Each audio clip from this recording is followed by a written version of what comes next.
Hello guys, welcome back to the channel. I hope you all are doing great. This is Nisha and you are listening me on Teaching Connection.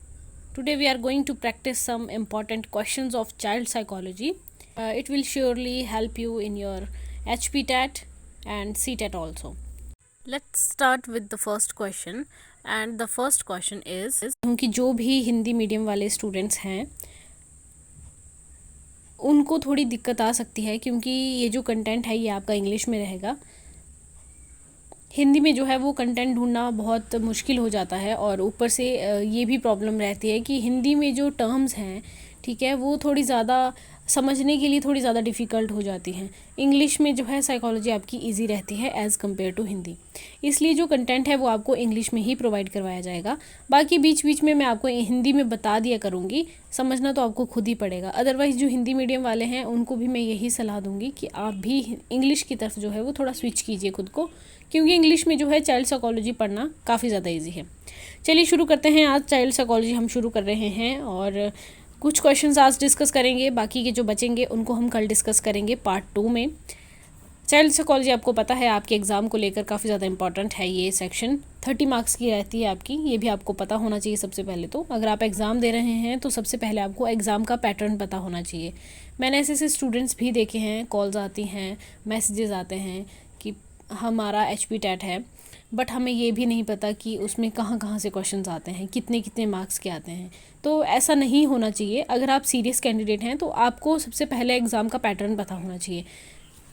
Psychology आपका पहला section आपका psychology का रहता है, जिसमें आपके 30 marks की जो साइकोलॉजी है वो आती है, 30 क्वेश्चंस रहते हैं, ठीक है। उसके बाद आपकी इंग्लिश आती है 30 मार्क्स की। उसके बाद आपकी HPTAT और जो आपका नेशनल इंटरनेशनल करंट अफेयर्स हैं उसके कुछ क्वेश्चंस आते हैं 30 मार्क्स के। इसके अलावा आपकी 60 मार्क्स की आती है आपके खुद के सब्जेक्ट्स, जिसमें आपकी हिस्ट्री, पॉलिटिकल साइंस, ज्योग्राफी और इकोनॉमिक्स वगैरह और जनरल साइंस के 2-4 क्वेश्चंस इस तरह की आती हैं आपकी 60 मार्क्स में। ये हो गया आपके टोटल 150, ठीक है। ये आपको पैटर्न पता होना चाहिए पहले कि इतने इतने मार्क्स का कौन कौन सा सेक्शन आएगा। देन आप अपनी प्रेपरेशन शुरू कीजिए। चलिए देखते हैं। और आज का फर्स्ट क्वेश्चन है हमारे पास, observant learning is very common in. तो ऑब्जर्वेंट लर्निंग जो है वो किस में बहुत कॉमन रहती है? प्लांट्स में, मंकी चिल्ड्रन, ह्यूमन चिल्ड्रन या बर्ड्स? आपको पता है ह्यूमन चिल्ड्रन। आपने देखा होगा कि बच्चे, छोटे बच्चे जो है ना वो चीज़ों को ऑब्जर्व करते हैं। अगर आप उनको किसी चीज़ के लिए पनिश कर रहे हो तो बच्चा ये देखेगा कि उनको इस चीज़ के लिए पनिश किया जा रहा है, फिर वही चीज़ वो दोहराएगा अगली बार, ठीक है। वो क्या कर रहा है? वो ऑब्जर्व कर रहा है एंड देन सीख रहा है, ठीक है। उसको बोलते हैं आप ऑब्जर्वेंट लर्निंग। तो ह्यूमन जो चिल्ड्रन है उनमें ये बहुत कॉमन होती है। ऑप्शन सी इसमें आपका राइट आंसर हो जाएगा।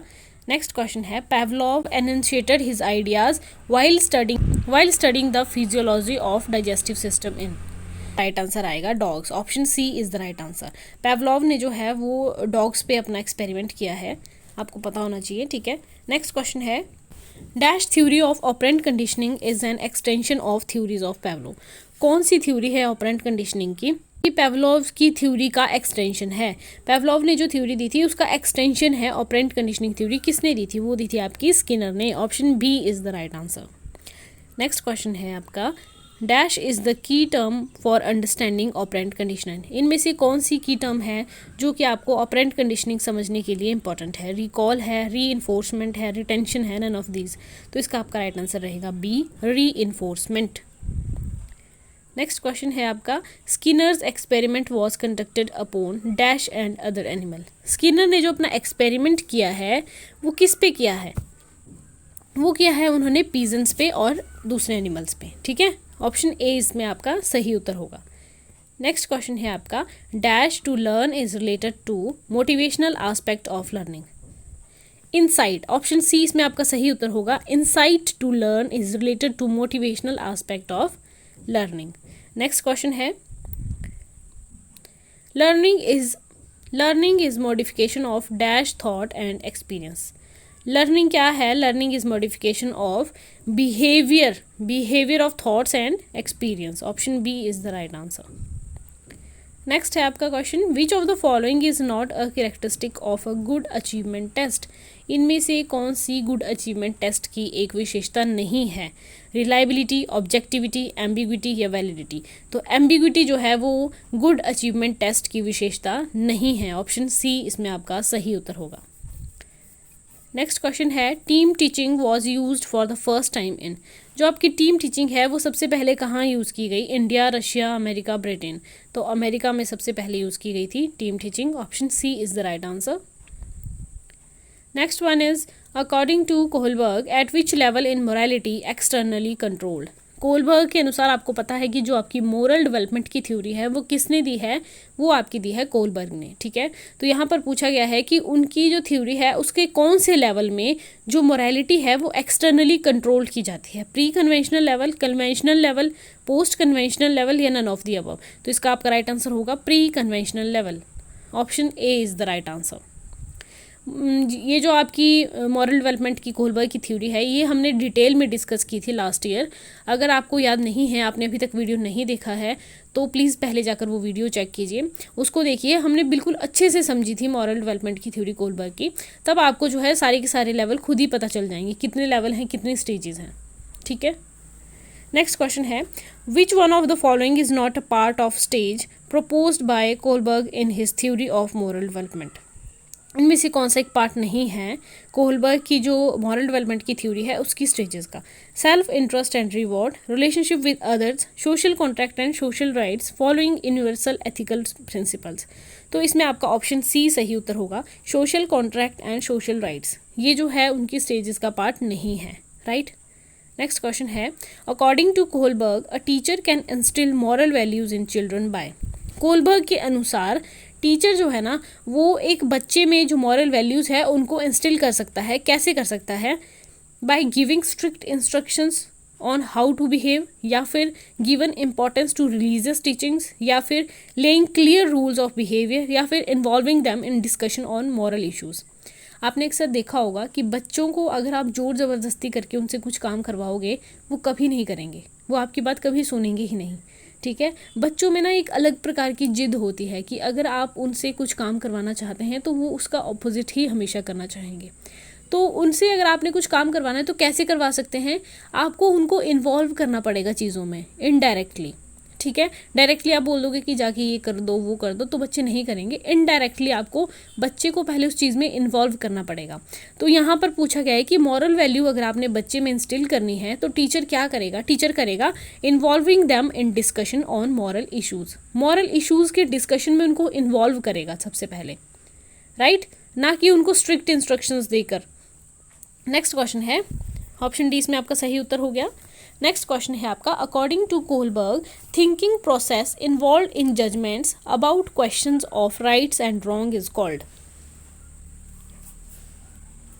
कोहलबर्ग के अनुसार जो थिंकिंग प्रोसेस है उसमें आपकी जजमेंट्स होती हैं क्वेश्चंस को लेकर, राइट्स एंड रॉन्ग, उसको क्या कहा जाता है? Morality cooperation, moral reasoning, moral realism, moral dilemma. तो उसको कहा जाता है आपका मॉरल रीजनिंग। ऑप्शन बी इसमें आपका सही उत्तर हो गया। Next one is, a child cannot distinguish between saw and was, nuclear and unclear, he or she is suffering from।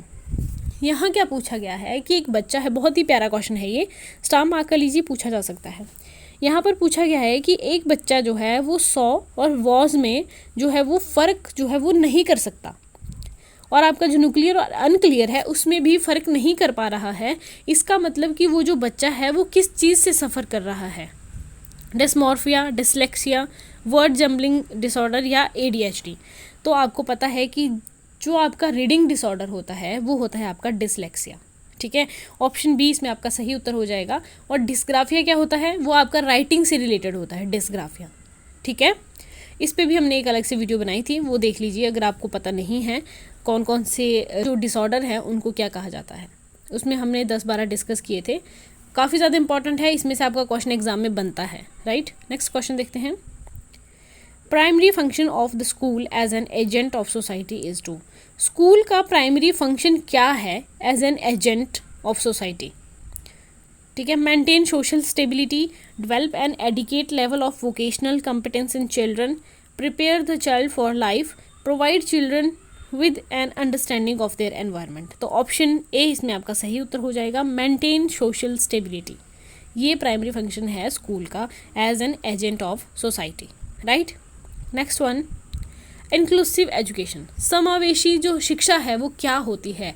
Inclusive education celebrates diversity in the classroom, encourage strict admission procedure, ये तो बिल्कुल नहीं होगा। Includes indoctrination of facts, ये भी नहीं होगा। Includes teacher from marginalised groups, ये भी नहीं होगा। इंक्लूसिव एजुकेशन क्या हुई आपके पास, celebrates diversity in the classroom. जब आप एक डाइवर्स जो कल्चर है उसको सेलिब्रेट करेंगे क्लासरूम में तो बच्चे क्या सीखेंगे, बच्चे, ठीक है। जहाँ पर मान लीजिए एक क्लासरूम में जो आपके पास बच्चे पढ़ रहे हैं वो विभिन्न विभिन्न ट्राइब से बिलोंग करते हैं, अलग अलग ट्राइब के बच्चे हैं, ट्राइबल एरियाज़ के बच्चे हैं, कुछ जो है शहरों के हैं, कुछ गाँव के हैं। तो इंक्लूसिव एजुकेशन क्या हुई कि आप उन सबको लेकर जो है वो क्लास में बैठे हो, पढ़ा रहे हो, उनको एक दूसरे की जो डाइवर्सिटीज़ हैं आपके कल्चर में उनको समझा रहे हो थ्रू सेलिब्रेटिंग द डाइवर्सिटीज़, ठीक है। Next one is superior intelligence is accompanied by superior physical vigour was said by. तो ये पूछा गया है कि ये कथन किसका है, किसने कहा है। तो ये कहा है सर फ्रांसिस गैल्टन ने। Option A is the right answer. Next one is according to पियाजे children's thinking differs more in dash from adults than in. तो यहाँ पर क्या पूछा गया है कि पियाजे के अनुसार जो चिल्ड्रन की जो थिंकिंग है, बच्चों की जो थिंकिंग है वो किस प्रकार अडल्ट से अलग है। अमाउंट या काइंड में, साइज करेक्टनेस में, काइंड या अमाउंट में, साइज या टाइप में। तो यहाँ पर आएगा कि जो बच्चे की थिंकिंग है वो अडल्ट से अलग है in size and correctness. Next one is the stage of cognitive development according to पियाजे in which a child displays object permanence is. आपको पता है हमने पियाजे की थ्योरी पढ़ी है ये, ठीक है। कौन सी थ्योरी है पियाजे की, कॉग्निटिव डेवलपमेंट की थ्योरी है। तो यहाँ पर पूछा गया है कि कौन सी स्टेज है जहाँ पर ऑब्जेक्ट परमानेंस आती है बच्चे में, तो वो है आपकी sensory motor stage. Option A is the right answer. Next one is, चलिए इसमें आपका होमवर्क है आज का, सेंसरी मोटर स्टेज में जो है वो कौन से एज ग्रुप के बच्चे आते हैं ये आपने मेंशन करना है कमेंट सेक्शन में, ठीक है। कौन सी एज ग्रुप के बच्चे सेंसरी मोटर स्टेज में आते हैं, प्री ऑपरेशनल में कौन से आते हैं, कंक्रीट ऑपरेशनल में और फॉर्मल ऑपरेशनल में कौन सी स्टेज के बच्चे जो, कौन सी एज के बच्चे जो हैं वो आते हैं। Next one is according to Piaget's cognitive theory of learning the process by which the cognitive structure is modified is called. तो ये फिर से आगे पियाजे की कॉग्निटिव डेवलपमेंट की जो थ्योरी है उसके बारे में क्वेश्चन पूछा गया है कि जो कॉग्निटिव स्ट्रक्चर है वो मॉडिफाई किया जा सकता है, इसको क्या कहा जा सकता है, इसको कहा जाता है assimilation. Option A is the right answer, right. Next one is according to पियाजे which one of the following factor plays an important role in influencing development. Influencing development में क्या है जो इंपॉर्टेंट रोल प्ले करता है according to पियाजे। तो language है, reinforcement है, experience with the physical world है या इमिटेशन है। तो इसका आपका सही उत्तर होगा experience with the physical world. Option C is the right answer. Question number next देखिए, dash is one of the best method to study the growth and development of the child. इनमें से कौन सा एक बेस्ट मेथड है growth और जो development है उसको स्टडी करने का। Psycho analytical method, comparative method, development method या स्टैटिस्टिकल मेथड। तो कौन सा बेस्ट मेथड है, तो वो है आपका development method. Option C is the right answer. Next one is in dash stage of development a child appear self centred. कौन सी स्टेज है बच्चे की डेवलपमेंट की जहाँ पर बच्चा जो है वो सेल्फ सेंटर्ड दिखता है। इन्फेंसी है, अर्ली चाइल्डहुड है, अडोलेसेंस है या अडल्टहुड है। तो इन्फेंसी में जो है बच्चा सबसे ज़्यादा सेल्फ सेंटर्ड होता है, राइट। नेक्स्ट क्वेश्चन देखते हैं, which of the following is a true statement corresponding the cephalocaudal principle of child's development. तो यहाँ पर पूछा गया है कि स्फेलोकॉडल जो आपका प्रिंसिपल है बच्चे की डेवलपमेंट का, उससे रिलेटेड कौन सी स्टेटमेंट जो है वो सही है। Development is from head to toe, development is from foot to head, development is from middle to periphery. तो स्फेलोकॉडल क्या होता है, स्फेलोकॉडल होता है आपका हेड टू फुट, ठीक है। ऑप्शन ए इसमें आपका सही उत्तर होगा, development is from head to foot.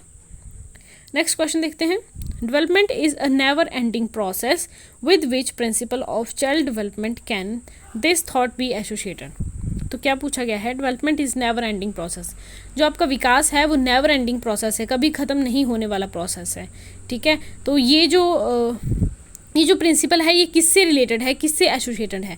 Development is correlated, development is continuous, development follows a pattern, development involves changes. तो development is continuous, option B इसमें आपका सही उत्तर होगा। डेवलपमेंट क्या है? वो कॉन्टिन्यूअस है, वो चलती रहती है। Next one is which of the following factor is not related to motivation? कौन सा फैक्टर जो है वो मोटिवेशन से रिलेटेड नहीं है? Interest, objective of file, physical fitness, mental health. तो आपका जो मोटिवेशन है उससे रिलेटेड नहीं है आपकी फिजिकल फिटनेस, ऑप्शन सी इसमें आपका सही उत्तर होगा। ठीक है, next one is as soon as the process of motivation stops. जब एक इंसान की जो मोटिवेशन है वो जो प्रोसेस है मोटिवेशन का वो रुक जाता है, इसका मतलब क्या है कि activity of the person also stops, उसकी जो एक्टिविटी है पर्सन की वो भी रुक जाती है। Need of the activity becomes dead, both of the above या नन ऑफ द अबव। तो इसमें आपका सही उत्तर होगा बोथ ऑफ द अबव। जब एक इंसान का जो मोटिवेशन प्रोसेस है वो रुक जाता है, इट मीन्स उसकी एक्टिविटी भी रुक जाएगी, इट मीन्स उसकी जो नीड ऑफ द एक्टिविटी है वो भी ख़त्म होती हुई दिखेगी। Option C is the right answer. Next question is goal of the life also becomes a motivating force because जो आपकी लाइफ के जो गोल्स हैं वो ही आपकी मोटिवेटिंग फैक्टर्स बनते हैं। ठीक है, क्योंकि goal become the need of the person, goal stimulate internal process of the person involve, both A and B. इसमें आपका राइट आंसर होगा A, goals become the need of the person. Goals क्या होते हैं? एक इंसान की ज़रूरतें होती है, इसीलिए वो आपके लिए मोटिवेशनल फैक्टर होते हैं। ठीक है, next one is the self as dash and self as a process are seen in most theories which employ an kind of self construction. The self as image, object, ego, none of these.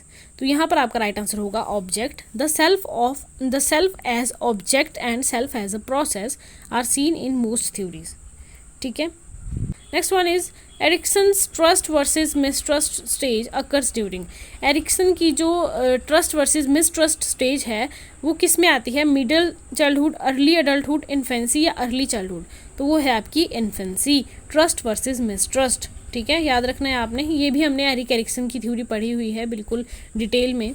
Next one is the ideal teacher. Ideal teacher कैसा होता है? Covers the whole syllabus in class, helps the student in learning, is a friend, philosopher and guide, is a strict discipline. देखिए, strictness तो बच्चों को कहीं पर भी दिखानी नहीं है, ये तो बिल्कुल ही नेगेटिव हो जाएगा। ठीक है, ठीक है, आप हेल्प कर सकते हैं स्टूडेंट्स की लर्निंग में, is a friend, philosopher and guide, ये भी हो सकता है। तो इसमें आपका सही उत्तर होगा ऑप्शन सी, क्योंकि ये ज़्यादा सुटेबल लग रहा है। अगर एक टीचर बच्चों के साथ दोस्त बन के रहेगा, उनके फिलोसोफर, उनकी गाइड की तरह काम करेगा, तो जो एक टीचर है वो आइडल टीचर कहलाएगा। ठीक है, क्योंकि स्टूडेंट्स की लर्निंग में तो हेल्प, ऑब्वियसली जब आप एक फ्रेंड बन जाते हैं, गाइड बन जाते हैं, तो आप कहीं ना कहीं उसकी लर्निंग में एक हिस्सा हैं। ठीक है, पार्ट हैं आप उसका। Next one is to maintain interest among students in class a teacher should. Student का क्लास में इंटरेस्ट मेंटेन रखने के लिए टीचर को क्या करना चाहिए? Make maximum use of teaching instructional facilities, discuss, ask questions intermittently, all of the above. इसका आपका राइट आंसर होगा all of the above. Interest को मेंटेन रखना है अगर, तो क्या करना पड़ेगा? इंस्ट्रक्शनल फैसिलिटीज़ जो है वो मैक्सिमम आपको प्रोवाइड करवानी पड़ेगी, डिस्कस करना पड़ेगा बच्चों के साथ, क्वेश्चंस जो है वो पूछने पड़ेंगे। Right, next one is intelligence tests are used in our schools and colleges are. Intelligence जो टेस्ट है वो हमारे स्कूल और कॉलेजेस में यूज़ होते हैं। कैसे यूज़ होते हैं? Mental ability test, arithmetical, scholastic aptitude test, all of the above. तो यहाँ पर होगा option C, scholastic aptitude test. Next one is the concepts of mental age and intelligence quotient grew out of. तो ये जो आपकी मेंटल एज और जो इंटेलिजेंस IQ है जो आपका, ठीक है, यह कहाँ से निकले हैं? Stanford Binet scale, Wechsler scale, validity coefficients, none of the above. तो इसका आपका राइट आंसर होगा Stanford Binet scale, option A is the right answer. Next one is which of the following is correct for the statement a problem statement has enough of clear hints। तो इसमें आपका सही उत्तर होगा problem solving approach, option A is the right answer. ठीक है, next one is self regulations of learners refers to. Self regulations क्या है लर्नर्स की? Self regulations means their ability to monitor their own learning, option D is the right answer. वो है आपका self regulation, self regulate करना है। It means उनकी ability है कि वो खुद को मॉनिटर कर सकते हैं खुद की लर्निंग से। Right. Next one is which one of the following is the best method of teaching. इनमें से कौन सा एक बेस्ट मेथड है टीचिंग का? Lecture method, discussion method, demonstration method या क्वेश्चन आंसर मेथड? कौन सा आपको बेस्ट मेथड लग रहा है? तो इसमें आपका सही उत्तर होगा डेमोन्स्ट्रेशन मेथड। अगर आपने नोटिस किया होगा कि जब हम कोई चीज़ देखते हैं ना तो वो चीज़ हमें ज़्यादा टाइम तक याद रहती है, रहते दिन कि आपने कोई चीज़ सुन ली, आपको किसी ने कुछ कहा और आपने सुन लिया, वो आप ज़्यादा दिन तक याद नहीं रख पाएंगे। बट अगर आपने कोई चीज़ खुद देखी होगी अपनी आंखों से तो आप वो ज़्यादा टाइम तक जो है वो याद रख सकते हैं। तो बेस्ट मेथड क्या हुआ टीचिंग का? डेमोन्स्ट्रेशन मेथड, दिखा के पढ़ाना किसी को, ठीक है, ना कि सिर्फ लेक्चर दे दिया या फिर डिस्कस कर लिया या फिर क्वेश्चन आंसर पूछ लिए, वो बेस्ट मेथड नहीं है। अगर आप दिखा के पढ़ा रहे हो उसका वो ज़्यादा इफेक्टिव टीचिंग होगी, राइट। आई होप इतना क्लियर है। नेक्स्ट क्वेश्चन देखते हैं। The computer based teaching model has been developed by. जो कंप्यूटर बेस्ड टीचिंग मॉडल है वो किसने डेवलप किया था? तो इसमें आपका राइट आंसर होगा ऑप्शन बी, स्टूलर और डेविस ने 1965 में, राइट। नेक्स्ट क्वेश्चन है आपका toy age refers to. Toy age कौन सी होती है? Early childhood, babyhood, late childhood, all of the above. तो इसमें आपका राइट आंसर होगा अर्ली चाइल्डहुड। अर्ली जो चाइल्डहुड है उसको हम टॉय एज भी कहते हैं। आपने याद रखना है, क्वेश्चन पूछा जा सकता है, इंपॉर्टेंट है, ठीक है, स्टार मार्क कर लीजिएगा। Next one is dash is the ratio of mental age to the chronological age multiplied by 100। यहाँ पर आपसे क्या पूछा गया है? IQ का फॉर्मूला, ठीक है। IQ is the ratio of mental age to the chronological age multiplied by 100। देखा है ना हमने ये, IQ equal to MA upon CA into 100, right. ये है आपका IQ का फॉर्मूला। ऑप्शन बी इसमें आपका सही उत्तर हो जाएगा। नेक्स्ट वन इज आज का हमारा ये लास्ट क्वेश्चन रहेगा। The use of technology to enhance learning process is called dash in education. किस टेक्नोलॉजी का अगर आप यूज़ करोगे लर्निंग को एनहांस करने के लिए एजुकेशन में? Information technology, ICT, IT, communication technology. तो इसमें बेस्ट रहेगी आपकी ICT। Option B is the right answer. तो ये थी आज की वीडियो। आई होप आपको पसंद आई होगी। अच्छी लगी हो तो लाइक करना, अपने दोस्तों के साथ शेयर करना, चैनल पर नए हो तो सब्सक्राइब कर लीजिए, हमारी आने वाली वीडियो की नोटिफिकेशन मिल जाए। अगर आपकी कोई क्वेरीज़ हैं आप कमेंट सेक्शन में पूछ सकते हैं। इसके अलावा अगर आपको कोई नोट्स चाहिए, PDF चाहिए तो आप हमसे कांटेक्ट कर सकते हैं हमारी मेल ID के थ्रू nishablp09@gmail.com पे। मिलते हैं नेक्स्ट वीडियो में, तब तक के लिए bye bye guys, take care, have a nice day.